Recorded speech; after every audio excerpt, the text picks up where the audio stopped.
మండి ఉంది, రోజు 1000 ఆటలు దిగుతాయి, కోట్ల వ్యాపారం అవుతుంది. మరి దీనికి ఓ దీనికి లేకుండా ఓ తల్లి లేడు, ఓ తండ్రి లేదు అన్నట్టుగానే అనాథ పక్ష అయిందని పిల్లగా చేయకూడదు. మండి దీనికి ధర ఏం రాసి పెట్టారా బోర్డు మీద? బోర్డు మీద పెట్టేదానికి ఇక్కడ ఏమో సౌకర్యం లేదు. గవర్నమెంట్ ఇంకా అక్కడ మార్కెట్ తయారు చేయలేదు. ఒకవేళ అది మార్కెట్ తయారైనప్పుడు అలాంటి పరిస్థితులు అప్పుడు మనం రోజు ఈ గుడ్డు ధర కానీ ఈ చికెన్ ధర ఎట్లా ఉన్నది మనం కూడా అట్లా డిక్లేర్ చేసాం.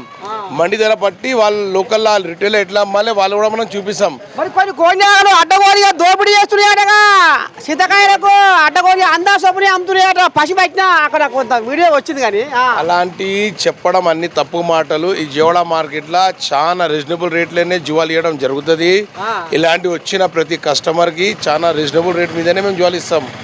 పెద్ద ఎత్తున ఇక్కడ చాలా సరుకు వస్తుంది. దానివల్లనే కూడా రేట్లు కూడా చాలా తక్కువనే ఉంటుంది, రీజనబుల్గానే ఇస్తాం.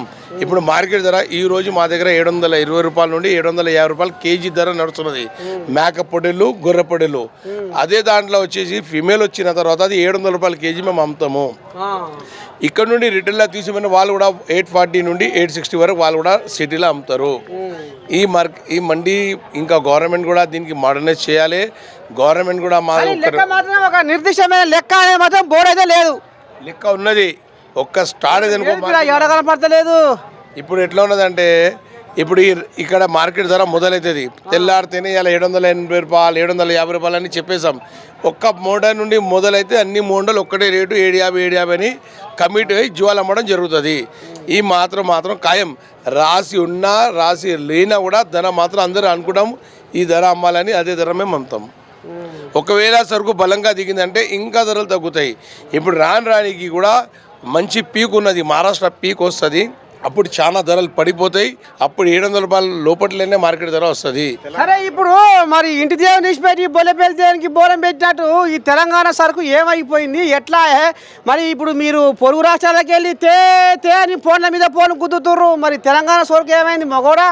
తెలంగాణ సరుకు ధరలు చాలా విపరీతమైన చాలా పిరమైన ధర. అక్కడ రైతుకి మాత్రం ఆ జివ్వాలకి పెట్టుబడిన డబ్బులు రావని ఆ సరుకు మా మండికి రారు. ఎందుకంటే వాళ్ళకి అంత పెట్టుబడి రాదని వాళ్ళు మేపిన ఖర్చు కానీ వాళ్ళు పెంచుకున్న జీవాలు కానీ వాళ్ళకి మెడిసిన్స్ పెట్టినా కానీ అది పెట్టుబడి మార్కెట్గా ధర వాళ్ళకి కుదరదు. రాకపోతే మరి ఆయన పడబెడతారు రాత్రి వాళ్ళ సంతల దాదాపు 900 రూపాయల నుండి 1000 రూపాయల కేజీ వరకు తెలంగాణ సంతలు అమ్ముతున్నారు. ఈ జేవడాల మహారాష్ట్ర సరుకు, రాజస్థాన్ సరుకు, మధ్యప్రదేశ్ సరుకు రావడం వల్ల ఈ మళ్ళీ